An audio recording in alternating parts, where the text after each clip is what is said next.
시간 은혜 받으실 하나님의 말씀은 사도행전 27장 18절에서 25절의 말씀입니다.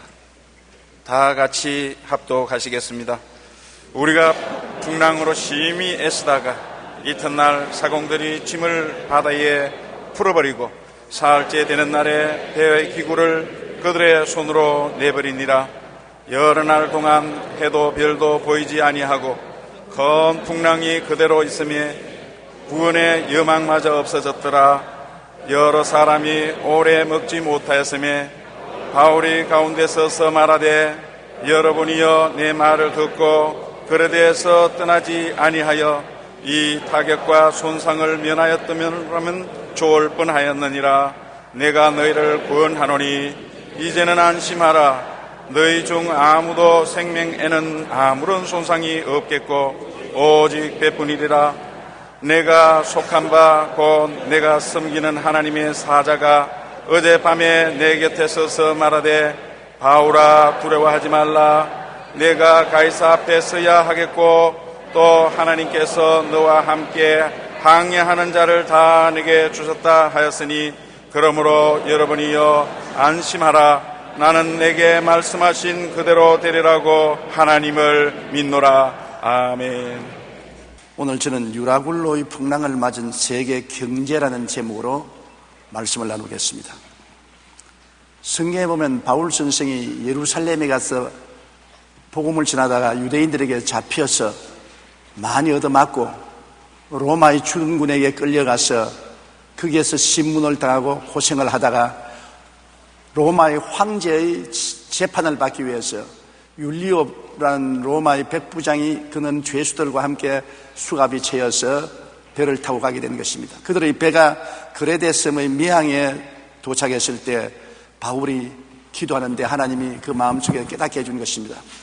이번에 출항하면은 화물도 다 잃어버리고 배도 파손할 것이고 같이 가는 사람들의 인명에도 큰 타격과 손상이 있을 것이라는 지시를 받고 그가 선주와 선장들에게 말을 했습니다. 내가 보니 이번 미항에서 출발하면은 큰 손해가 날 것이다. 화물도 다 잃어버리고 배도 파손되고 생명에도 큰 지장이 있을 것이니 겨울을 미항에서 머물고 봄이 오면 출발하는 것이 좋겠다. 그런데 선주와 선장이 뭘 바울이 바다를 안다고 큰 소리냐. 우리는 뱃사람으로서 잔뼈가 다 굵었으니 바다는 우리가 알지 어떻게 너가 아느냐. 백부장 율리오가 가만히 들어보니까 바울은 종교인이고 신앙인이지 백길은 모르는 사람인데 바울의 말을 들을 리가 없습니다. 그러므로 선장과 선주의 말을 듣고 출발합시다. 그래서 알렉산드리아호는 276명의 손님을 싣고 로마를 향해서 출발을 했습니다. 그런데 하루를 무사히 가니까 좋다고 다들 기뻐했는데 그만 육지에서 유라굴로라는 대풍랑이 불어와서 바다를 치매 파도가 태산처럼 몰려오고 배는 도저히 방향을 잡지 못해서 그냥 파도에 밀려 나갔는 것입니다. 이틀째 되는 날 도저히 배가 까랑절 갔으니까 선장과 화주들이 짐을 전부 바다에 다 불어버렸었습니다. 사흘째 된 날은 얼마나 절망인지 배 기구를 다 바다에 던져버렸습니다. 배를 가볍게 해야 배가 침몰하지 않을 것이니까. 그런데 나흘째, 다섯, 여섯, 일에, 여덟에, 아홉에, 열에 계속해서 바람이 불고 폭풍우가 대작하는데 하늘에 해도 별도 보이지 않고 천지가 캄캄합니다. 사람들은 다 절망했습니다. 살 희망이 다 끊어졌습니다. 그런데 어느 날 바울이 일어나서 여러분이요 내 말을 듣고 그에 대해서 안 떠났으면 이런 고통 안 당할 것 아닌가. 그러나 이제는 안심하라.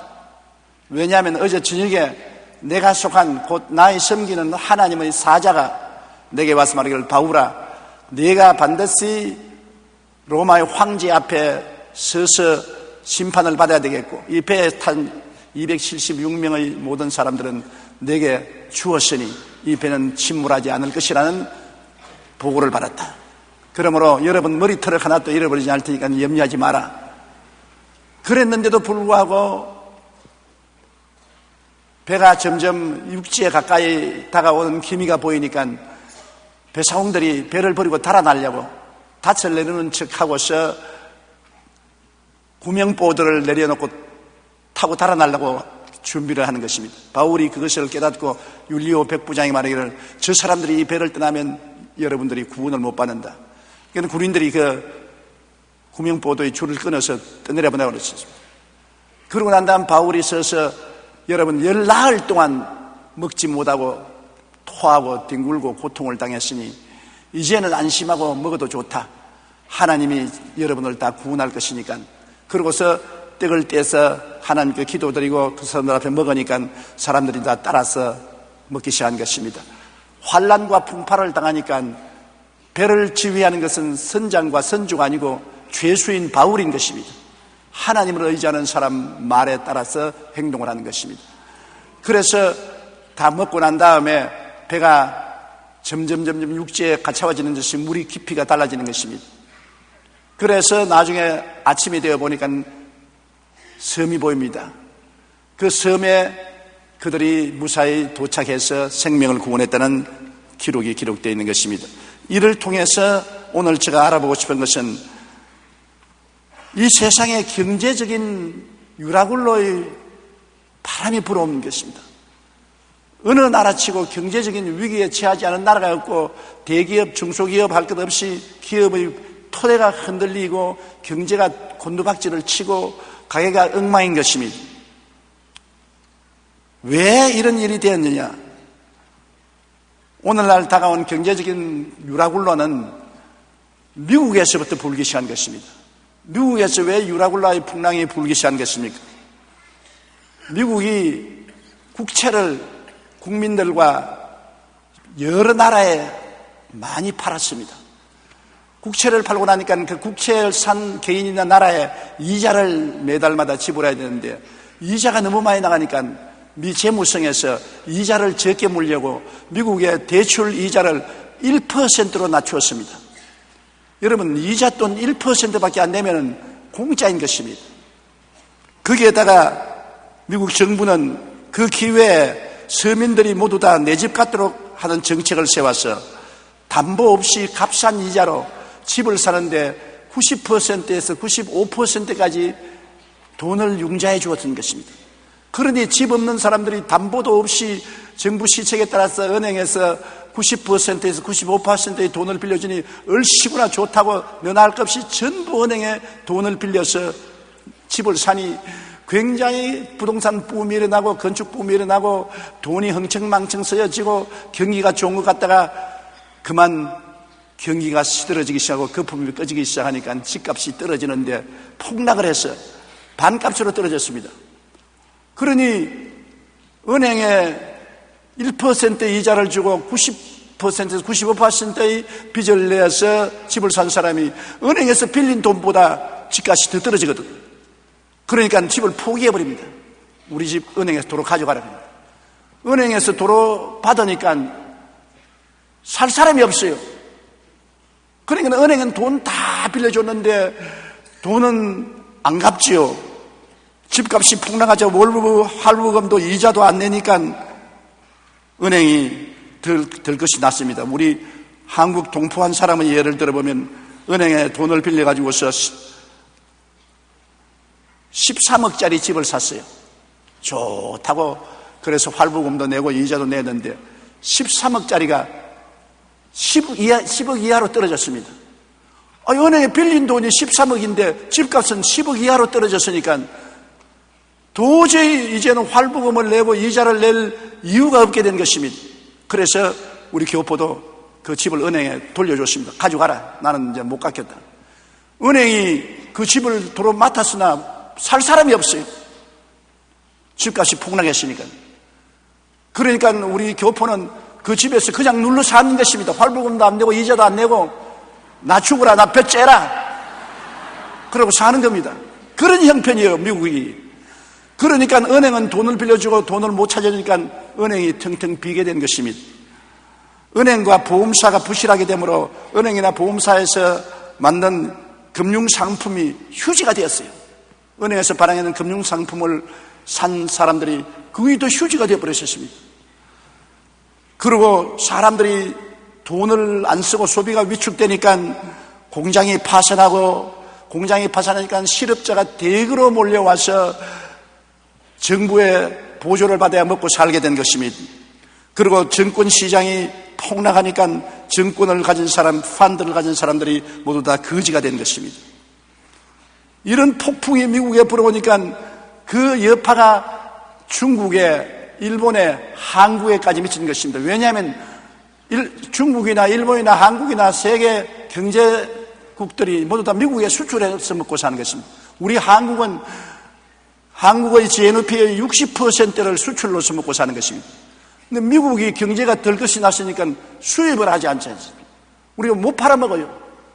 그러니까 우리의 자동차도 못 팔아먹고 컴퓨터도 못 팔고 핸드폰도 못 팔고 되면 그 공장들이 가동을 하지 못하게 되고, 그리고 가격이 떨어지고 직장을 잃게 되고 경제적인 한파가 우리에게도 다가오는 것입니다. 엄청난 한파가 미국을 통해서 유라굴라가 불어와서 이 풍랑이 온 세계를 뒤엎고 있는 것입니다. 옛날에 IMF는 뺨칠만한 것밖에 안 되는 것입니다. 왜냐하면 IMF 때는 공장이 망하니까 융자를 해주고 은행이 무너지니까 은행에 융자를 해주어서 버텼는데, 지금은 개미떼같이 많은 사람들이 집을 포기해버리니까 정부가 그 한 사람 한 사람의 빚을 다 걸머쥐고 해결해야 되니까 기가 막힌 일이지요.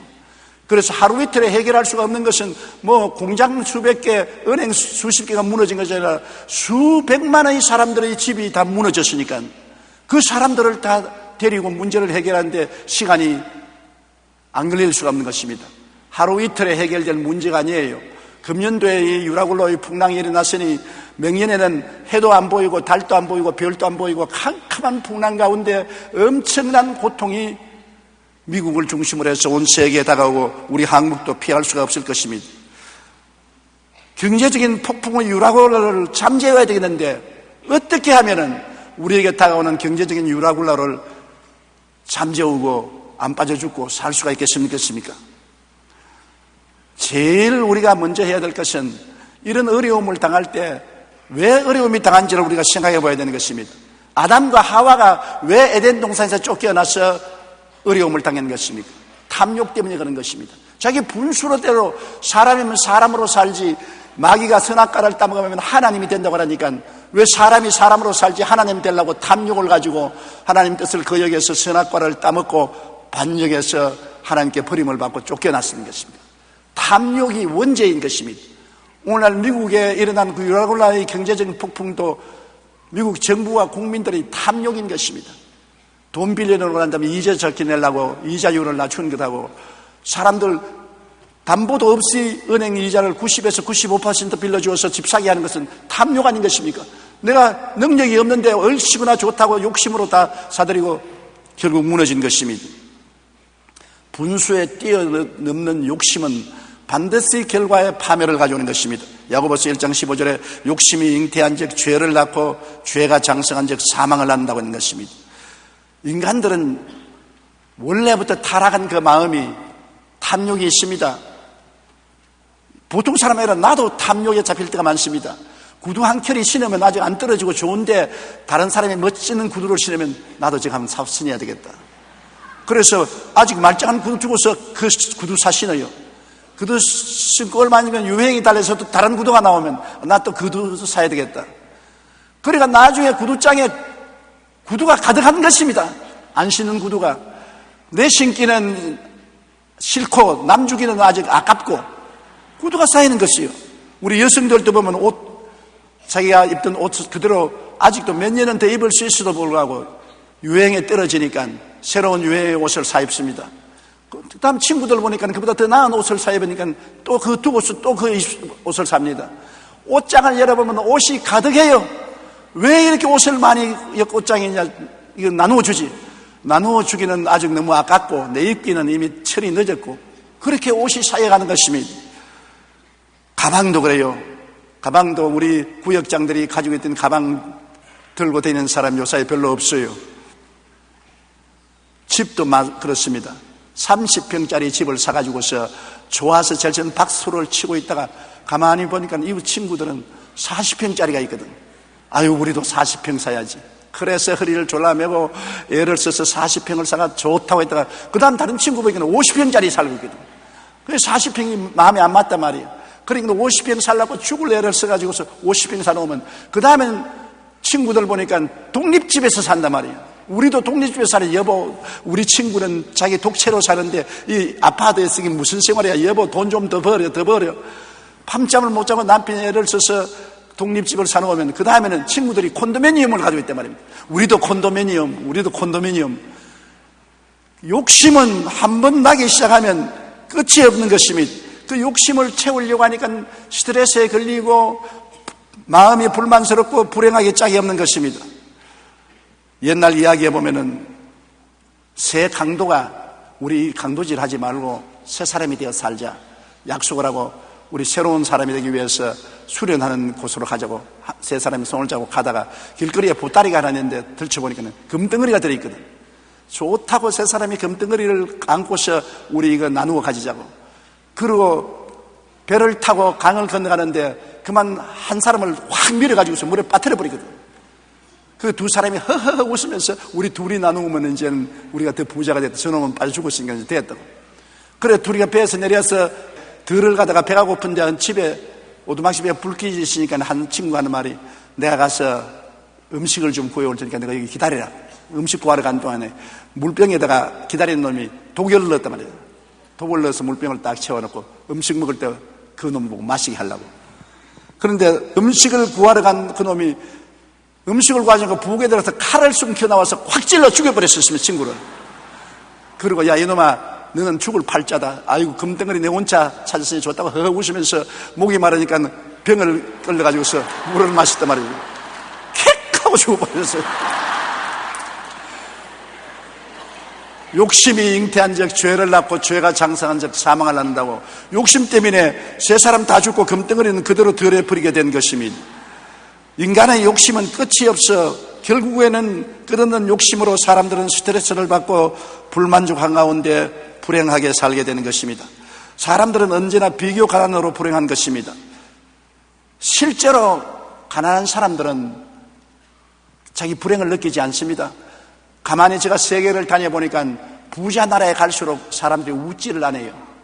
보라파나 미국의 부자 나라에 갈수록 얼굴이 대리석 같고 웃지 않아요. 그런데 인도나 방글라데시나 저 가난한 아프리카에 가면 사람들이 잘 웃어요. 너틀 웃음으로 웃어요. 왜냐하면 부자 나라에는 탐욕 때문에 긴장을 하고 스트레스를 받고 더 돈을 벌어야지 더 잘 살아야지 애를 쓰는데 아직 없는 사람은 다 포기하고 난 다음 배짱 좋게 너틀 웃으면서 사는 것입니다. 그래서 사실은 기대가 크면 클수록 실망이 크고 꼭 필요한 것 이외에는 다 버리는 것이 좋은데 그렇지 않습니다. 히브리서 3장 13장 5절에 돈을 사랑하지 말고 있는 바를 족한 줄 알라고 했는데 있는 바를 족한 줄 알면 행복해지는데 있는 바를 족한 줄 아는 사람이 어디 있나요? 오늘날 성공학의 대가인 데일리 카네기는 이런 말을 했습니다. 인간은 과로가 원인이 되어 죽지는 않는다. 그의 죽음의 원인은 다름 아닌 낭비와 번민 때문에 죽는다. 일을 많이 해서 죽는 것이 아니라 너무 많이 먹고 마시고 그리고 과로를 한 것이 아니라 마음의 스트레스를 받아서 죽는다. 사람은 자신의 욕구를 채우기 위해 더 많은 돈을 벌려고 합니다. 그런데 1974년 미국 펜실바니아 대학의 경제학자인 리처드 이스트리는 돈이 행복을 가져다 주지 않는다고 발표했습니다. 그는 가난한 나라의 국민들이 가장 기본적인 생활에서 벗어나면 행복지수가 쑥 올라가는 것을 발견했습니다. 그러나 그 이상 소득이 많아져도 그만큼 더 행복해지지 않는다는 연구 결과를 발표했습니다.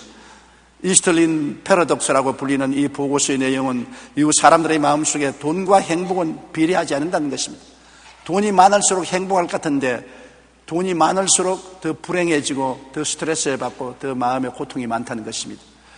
먹고 입고 마시는 문제만 해결되고 그 다음에 더 애쓰지 않은 사람들이 더 마음의 평안을 가지고 행복을 가지고 살더라는 것입니다. 예컨대 20평대 아파트를 사면 그 다음에는 30평대, 40평대를 갖고 싶은 욕심 때문에 사람들은 현재를 오히려 더 불안스럽게 여기게 산다는 것입니다. 사람이 현재 상태에서 만족하지 못하고 욕심을 내면 낼수록 마음은 불만족해지고 불행해지고 스트레스에 걸리게 되는 것입니다. 오늘날 세계 자본주의 경제 속에서 사는 사람들이 모두 다 욕심 때문에 죄를 짓게 되고 파탄이 다가오게 되는 것입니다. 오늘날 세계를 휩쓰는 경제적인 유라굴라는 바로 욕심이 가져온 태풍인 것입니다. 자기 분수에 넘치는 일을 하다가 경제적으로 곤박지를 치고 망하게 된 것입니다. 어떻게 해야 이 유라굴라의 풍랑에서 견뎌낼 수 있는 것입니까? 바울이 탄 배가 풍랑을 만나서 10나흘 동안 해와 달과 별이 보이지 않고 아무것도 먹지 못하고 풍랑에 뒹구는 사람들이 어떻게 살아났었습니까? 10나흘 동안 사도 바울 선생과 그 제자들과 그 배에 있는 사람들이 결사적으로 기도를 했다는 것입니다.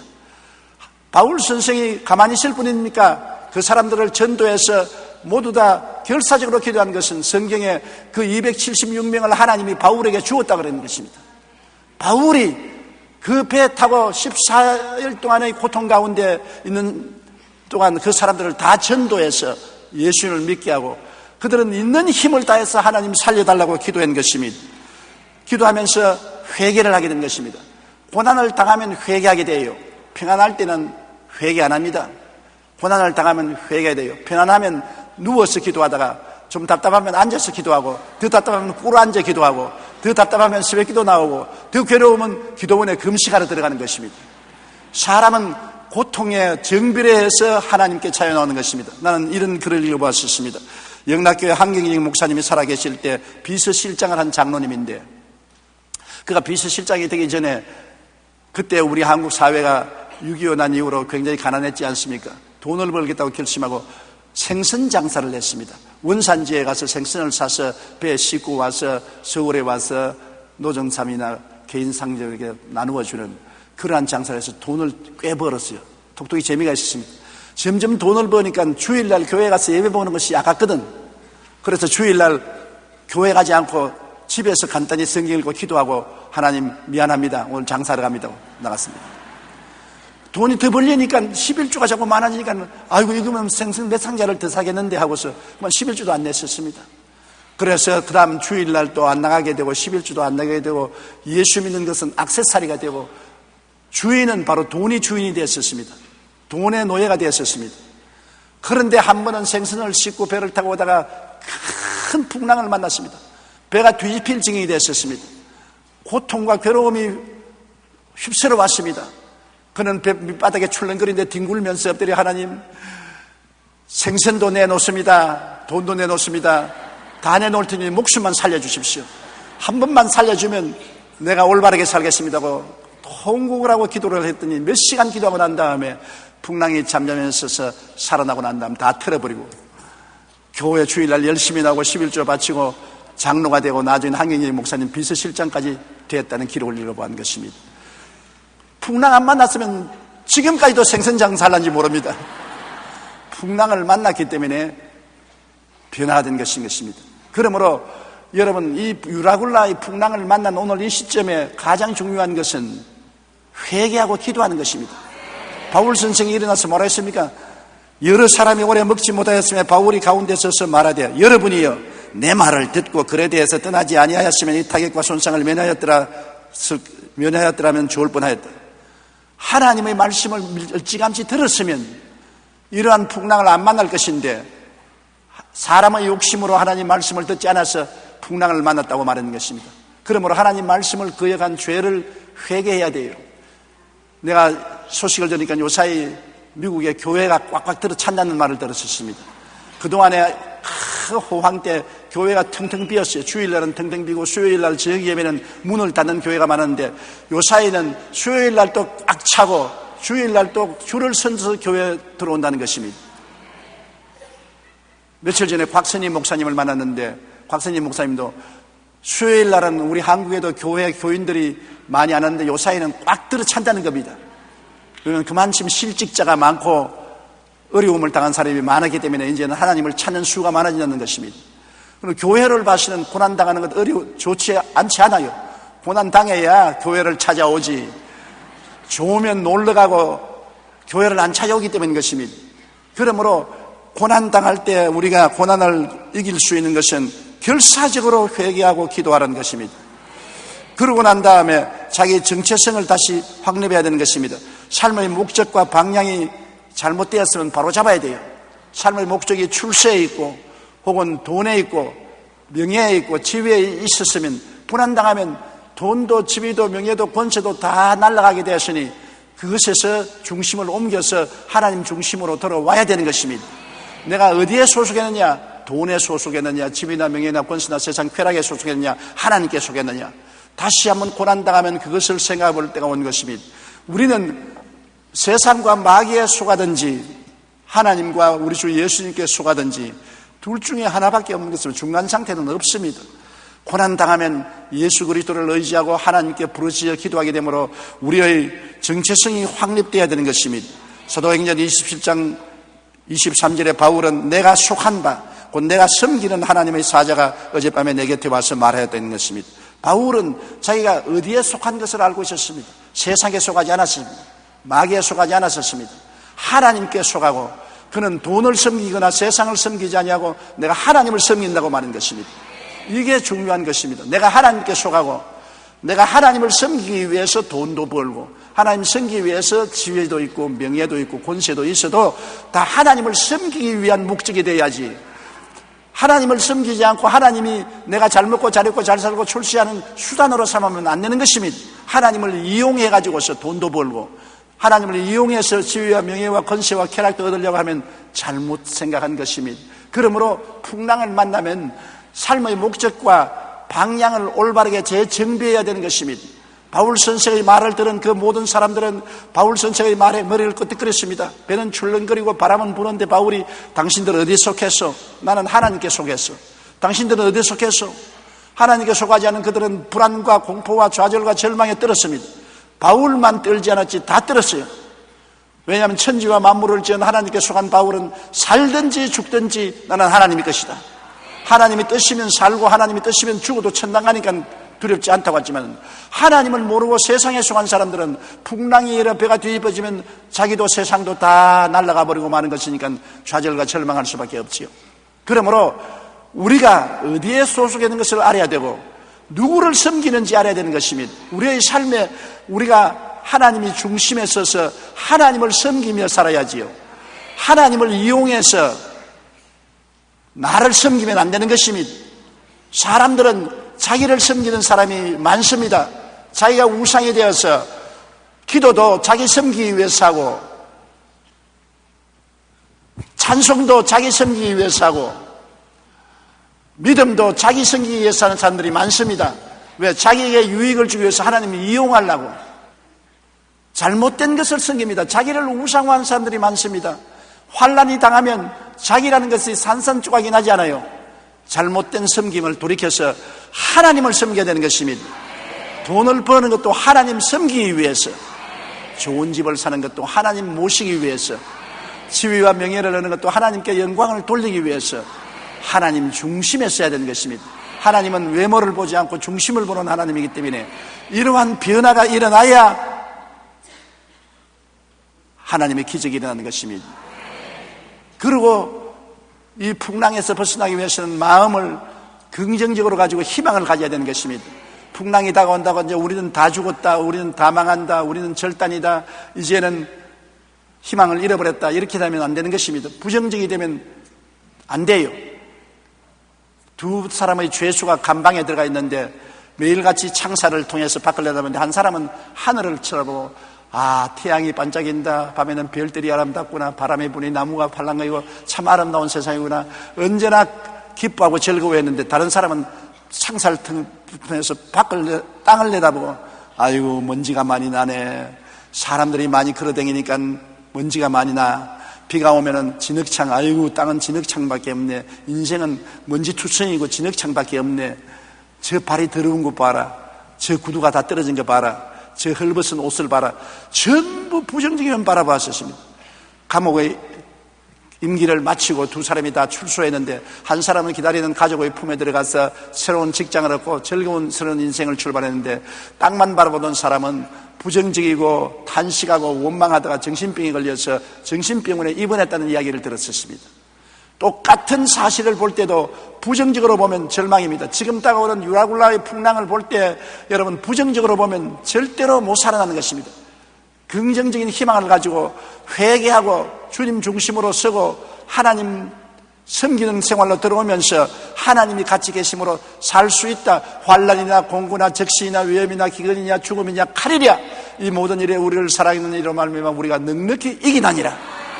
우리가 사방으로 우겨삼을 당해도 쌓이지 아니하며 답답한 일을 당해도 낙심하지 아니하며 핍박을 받아도 버림받지 아니하고 거꾸로 때림을 당해도 망하지 않는다.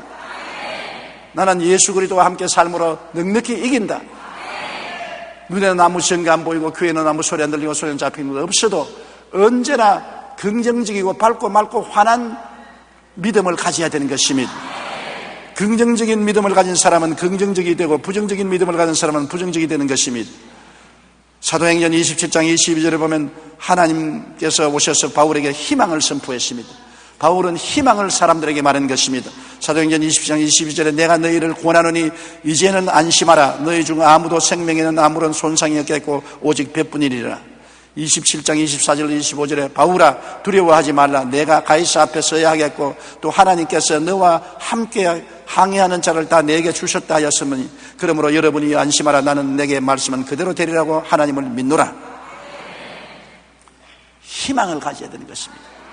우리는 예수 그리스도의 십자가를 바라보면 희망을 가질 수밖에 없습니다. 아무리 큰 죄인이라도 십자가를 바라보면 예수님이 그 고통스러운 십자가를 통해서 몸짓고 피 흘려 우리 일생의 죄악을 다 청산하고 우리를 의롭다고 일러주시고 영광을 주셨습니다. 그러므로 어떤 죄인도 희망이 있는 것입니다. 죄로서 절망할 수 없지 않습니다. 어떻게 세속적이고 세상의 악한 습관에 묶이고 부패한 사람도 예수님의 보혈이 십자가에서 다 마음을 씻어주시고 몸을 씻어주시고 마음도 새롭게 하고 몸도 새롭게 하고 새로운 성령을 주셔서 변화시켜 주는 것입니다. 누구든지 그리스도 안에 있으면 새로운 피조물이라 이전 것은 지나갔으니 보라 새 것이 되었도다. 어떠한 술 주정뱅이에게도 희망이 있고 어떠한 아편 중독자에도 희망이 있고 어떠한 도둑놈이라도 희망이 있고 어떠한 방탕자라도 희망이 있습니다. 왜냐하면 예수님이 십자가에서 모든 세속과 마귀를 멸하고 우리에게 새 생명을 주고 있기 때문인 것입니다. 병든 사람도 희망이 있는 것입니다. 어떻게 절망적인 병이 들어도 희망이 있어요. 오늘 우리 교회 소식지에 들은 간증 보았지요. 78살 먹는 할머니가 대변을 보는데 자꾸 피가 나오고 피가 섞여 나오는 것인데 자기들 걱정할까 싶어서 숨겨놨다가 나중에 피가 너무 나오니까 친정은 딸내에게 들켰어요. 딸이 놀래가지고서 오빠들하고 어머니를 병원에 데리고 가서 조사를 하니까 항문에 암 3기가 됐어요.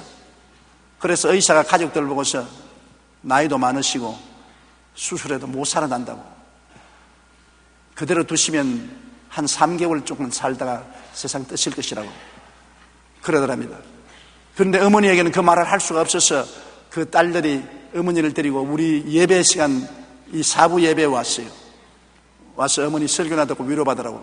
그런데 제가 설교하고 병자 위에 기도 다 하고 그 다음에 앉아서 헌금을 거두고 난 다음에 축도하기 전에 나왔더니 오늘 여기에 항문에 종기가 난 사람이 고침을 받았습니다.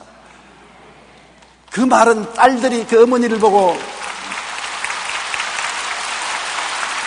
암이라고 말하면 어머니가 낙심하고서 어머니 항문에 혹이 났어요.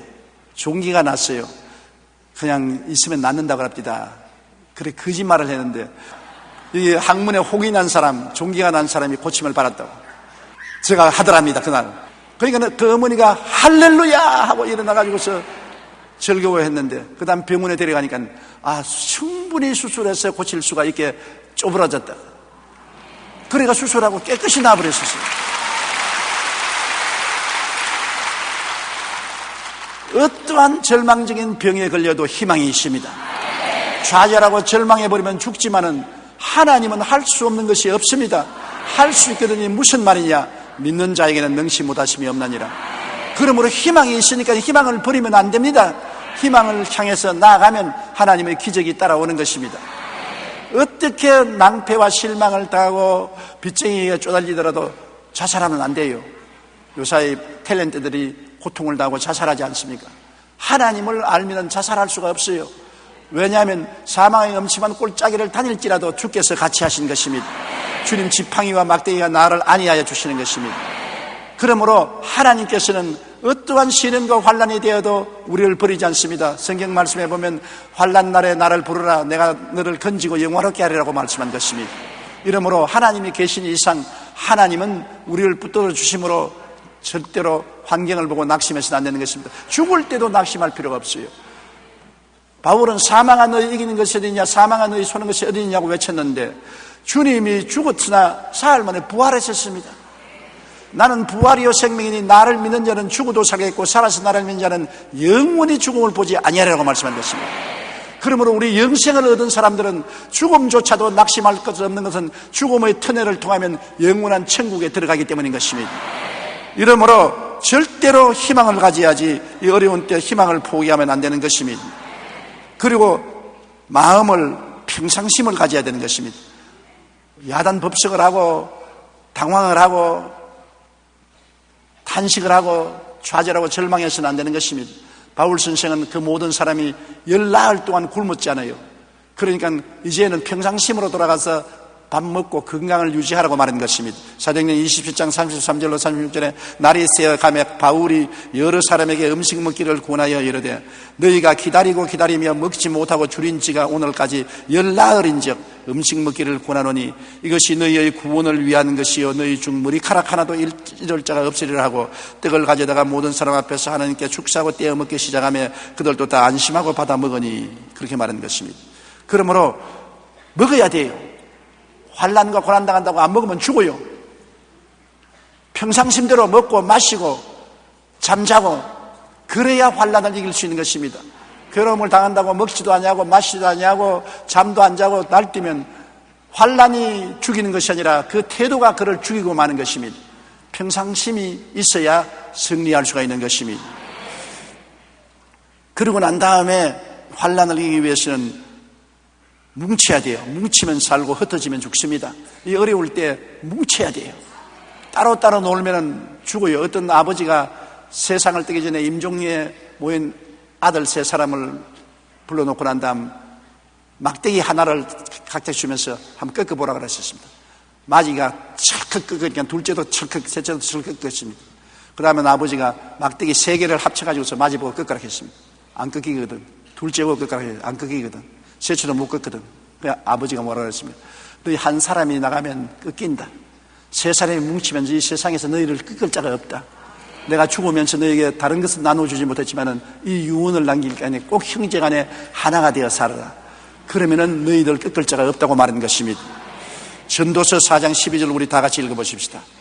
한 사람이면 패하겠거니와 2사람이면 맞설 수 있나니 세 겹줄은 쉽게 끊어지지 아니하느니라. 보십시오. 어려움을 당할 때 합쳐야 돼요. 데살로니가전서 5장 13절로 14절에 그들의 역사로 말미암아 사랑 안에서 가장 귀히 여기며 너희끼리 화목하라. 마음이 약한 자들을 격려하고 힘이 없는 자들을 붙들어주며 모든 사람에게 오를 참으라. 화목하고 격려하고 붙들어주어서 하나가 돼야지 흩어지면 죽는 것입니다. 회사가 살려면 사원이 일치 단결해야 되는 것입니다. 지금 회사가 부도 직전인데 사주하고 노조들이 합쳐서 머리띠를 메고 싸우면은 망하죠. 미국의 GM 자동차 회사가 그렇습니다. 몇만 명의 고용원들이 있는데 정부에 지금 구제금융을 요구하고 있는 것입니다. 정부에서 국회에서 요구하는 것은 노조들 월급 깎아라. 그러면 구제금융을 주겠다. 노조가 우리는 임금 못 깎겠다. 옛날대로 받아야 되겠다. 그러니까 상원에서 뭐라고 했습니까? 그러면 너희들 고생해봐야 된다고. 구제금융 못 준다. 탕! 하고 부결해버렸습니다. GM은 언제 얼마 있으면 문 닫게 돼요. 문 닫으면 몇만 명의 직원들이 다 직장을 잃고 길거리에 헤매게 되는 것입니다. 어려울 때일수록 노사가 하나가 되고 일치가 되어야 되는 것입니다. 고린도전서 1장 10절 우리 다 같이 읽어보십시다. 형제들아, 내가 우리 주 예수 그리스도의 이름으로 너희를 권하노니 모두가 같은 말을 하고 너희 가운데 분쟁이 없이 같은 마음과 같은 뜻으로 온전히 합하라. 보십시오. 어려울 때는 말도 같은 말을 하고 마음도 같은 마음을 가지고 뜻도 같이 하라는 것입니다. 합쳐야 되는 것입니다. 합치면 살고 흩어지면 죽습니다. 우리 아버님이 우리 어릴 때 늘 해주신 말씀이 있었습니다. 그것이 아버지가 졸탁동시라는 말을 했습니다. 한자어로. 졸탁동시가 뭐냐면은 암탉이 병아리가 알을 품고 있다가 알을 품고 난 다음에 알이 나오게 되면 귀를 딱 기울여 있으면 톡톡톡 하고 병아리가 알 안에서 찍습니다. 찍는 소리 들으면 어미가 바깥에서 확확확 찍어서 병아리를 깨어 나오는 것입니다. 그러므로 안에서 톡톡톡 하면 밖에서 확확확 찍어서 껍질을 벗기고 새끼가 태어난다. 졸탁동시라고. 그렇게 아버님이 늘 말씀하시면서 서로 뜻이 맞아야 일이 되지 뜻이 안 맞으면 안 된다. 그런 말을 하는 것을 들었는데, 여러분, 오늘날 우리 한국이 어려운 시대에 살아나게 되면 대개 회사에 큰 회사나 작은 회사나 회사주나 노조원들이 마음이 합쳐야 돼요. 가족만 마음이 합치는 게 아니라 회사에서도 마음을 합쳐서 단결하면 살아갈 수 있어요. 허리띠를 묶고 새로 출발하는 기분으로 서면 살 수가 있는 것입니다. 그리고 국론이 일치하고 정치가 안정돼야 돼요. 나라가 갈라지면 안 되는 것입니다. 국민들이 하나가 돼야 돼요. 옛날에 IMF 때 우리 국민 전체가 합쳐서 금과 은을 다 내놓았지 않습니까? 농장에 있는 금과 은을 다 내놓고 합심해서 나라를 위해서 힘쓰니까 IMF를 거뜬히 이겨내지 않았습니까? 이 어려울 때 국론이 일치돼야 돼요. 내가 요사이 국회에 보면 가슴을 치는 것입니다. 국회의원들이, 국민들은 이렇게 죽을 고생을 하는데 너땡 내몰라라 자기끼리 놉니다. 국회 정치하는 사람들이 백성을 위한 정치를 해야지 자기끼리 놀고 자기끼리 잔치하고 백성은 안전에도 없습니다. 국민의 고통에 무관심하고 정쟁만 하는 이런 국회가 있으면 나라가 망하지요. 지금 여당과 야당이 있을 수가 없습니다. 하나가 되어서 국민을 살려야죠. 정신 차리지 못하고 있는 것입니다. 얼마나 더 어려운 고난을 국민들이 당해야 정신을 차리겠습니까? 국민들을 대변한 그들이 있는 힘을 다해서 국론을 통일하고 나라를 살리고 국민들을 고통에서 건지려고 애를 써야지요. 우리 국민들이 질타를 해야 되는 것입니다. 정신 차리도록. 아모스 5장 24절에 오직 정의를 물같이 공의를 마르지 않는 강같이 흐르게 하라. 정의와 공의를 해야 하는 우리 정치인들이 되어야 우리 국민들이 살아갈 수가 있는 것입니다. 그리고 지도자는 국민에게 분명한 희망과 꿈을 제시해야 국민이 안심할 수 있습니다. 우리 이명박 대통령이 청와대에서 국민에게 분명한 희망과 꿈을 줘야 돼요. 이 나라가 어디를 가는지 우리가 알아야 되는 것입니다. 정말 희망이 있는지 꿈이 있는지 알려줘야 되는 것입니다. 지도자는 앞에 서서 국민들에게 희망과 꿈을 주어서 인도하는 것이지, 지도자가 왔다 갔다 하고 마음이 분명하지 못하면 국민들이 누구를 쳐다보고 따라가는 것입니까? 목자가 지팡이를 들고 앞을 인도하면 양들이 다 목자를 보고 따라가는데, 목자가 우왕좌왕하면 양들이 흩어지고 이리가 와서 양을 물고 찢는 것입니다. 그러므로 지도자는 분명한 희망과 꿈을 제시해야 국민이 안심할 수 있는 것입니다. 욥기 11장 18절 우리 다 같이 한번 읽어보십시다. 내가 희망이 있으므로 안전할 것이며 두루 살펴보고 평안히 쉬리라. 희망이 있어야 안전하고 두루 살펴보아서 평안하게 마음을 가질 수 있는 것입니다. 우리가 아무리 어려운 폭풍우를 당하고 경제적인 고통에 빠졌을지라도 지도자가 우리에게 꿈을 심게 해주고 평안을 주면은 우리는 능히 이겨나갈 수가 있는 것입니다. 그러므로 우리 대통령이 확실한 꿈과 비전을 국민에게 줄 수 있도록 여러분 매일 기도할 때 함께 기도해 주시기를 바랍니다. 그래야 우리가 다 같이 살아갈 수가 있게 되는 것입니다. 유라굴라의 풍랑이 우리에게 큰 재앙으로 오는 것 같지만은 우리가 잘만 대처하면 이것이 오히려 큰 축복으로 변화되는 것입니다. 우리는 쓸데없는 것을 다 배에서 던져버려야 되는 것입니다. 소화 사치하는 것 다 배에서 던져버려야 돼요. 우리는 가장 필요한 것만 가지고 살아야 되는 것입니다. 이럴 때 헛된 욕심과 탐심을 가지고 잔뜩 모아놓은 필요 없는 것은 다 청산해버리고 꼭 우리가 가지고 있어야 살 수 있는 그것만 챙겨가지고서 어려움을 이겨야지, 내 가진 것 다 끌어안고 이 어려운 난국을 격파하려고 하면 배가 뒤집어지고 가정이 뒤집어지고 빠져 죽는 것입니다. 그러므로 살림을 줄여야 돼요. 내 생활을 줄여야 돼요. 내 형편을 줄여야 돼요. 필요 없는 것은 전부 다 청산해버려야 돼요. 그리고 꼭 필요한 것만 가지고 살아야 돼요. 그러면서 하나님께 부르짖어 기도하고 내 인생의 삶의 목적과 방향을 올바르게 정해야 돼요. 하나님께 속하고 하나님을 섬기는 삶으로 돌아서야 돼요. 그러기 위해서 주야로 기도하고 그 다음 마음을 긍정적이고 적극적인 희망을 가지고서 희망을 말하고 희망을 꿈꾸고 희망을 믿고 희망을 선포해야 돼요. 이때 절망하면 안 되는 것입니다. 그러고는 합쳐야 돼요. 가정이 합쳐야 되고 회사가 합쳐야 되고 국민이 단결해야 돼요. 그리고 국민을 이끄는 지도자가 분명한 꿈을 가지고 앞장서서 나가면 역경이 오히려 좋은 찬스가 되고 어려움이 큰 축복을 받을 수 있는 기회가 되는 것입니다. 유라굴라의 풍랑으로 다 침몰할 수도 있고 살아남을 수도 있는 것입니다. 살아남은 사람은 또다시 재출발해서 새로운 인생을 건설하고 더 나은 삶을 살아갈 수 있는 것입니다. 살아남기 위해서 우리가 해야 될 일이 바로 이런 것입니다. 우리 예수 믿는 사람들은 안 믿는 사람들도 앞장서서 우리 불효불급한 것은 다 짐을 불어버리십시다. 우리는 단순하게 사십시다. 그래서 모든 사람들이 호화 사치를 다 중지하고 단출하게 인생을 살면은 가벼워져서 우리 배가 출렁거리지도 무너지지 않고 뒤엎어지지 않습니다. 더욱 옛날보다 더 기도 많이 하고 하나님의 도움을 간구해야 되는 것입니다. 하나님께 간절히 간구하고 회개하고 우리 신앙을 똑바로 서면은 하나님이 우리의 목자가 되시고 우리를 돌보시는데 겁날 것 없습니다. 하나님 중심으로 서고 하나님 섬기면 하나님은 자기 백성을 어떠한 환난에도 건져주시는 것입니다. 그리고 우리 마음을 단결해서 긍정적이고 적극적이고 창조적이고 꿈과 희망을 버리지 말아야 되는 것입니다. 항상 꿈을 가지고 희망을 가지고 내일은 오늘보다 다음 달은 금번 달보다明年은 금년보다 나아진다는 소망을 가지고 살아야 되는 것입니다. 그리고 우리 예수 믿는 사람들이 말할 필요 없이 단결해서 서로 사랑과 행복을 나누면서 살아야 되는 것입니다. 구역이 단결해야 되는 것입니다. 구역원들을 서로 도와주면서 살아야 되고 교회가 단결해서 교회 어려운 사람들을 협조해주고 도와주고 이웃을 이끌어주는 그런 삶을 살아야 되는 것입니다. 그러면 밝고 맑고 환한 날이 쉬 다가오게 되는 것입니다. 고개 숙여 기도드리겠습니다.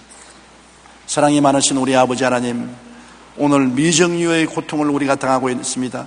경제적인 유라굴라를 만나서 우리 개인 가정이나 회사나 우리 사회가 뒤엎어질 위험에 처할 때가 있습니다.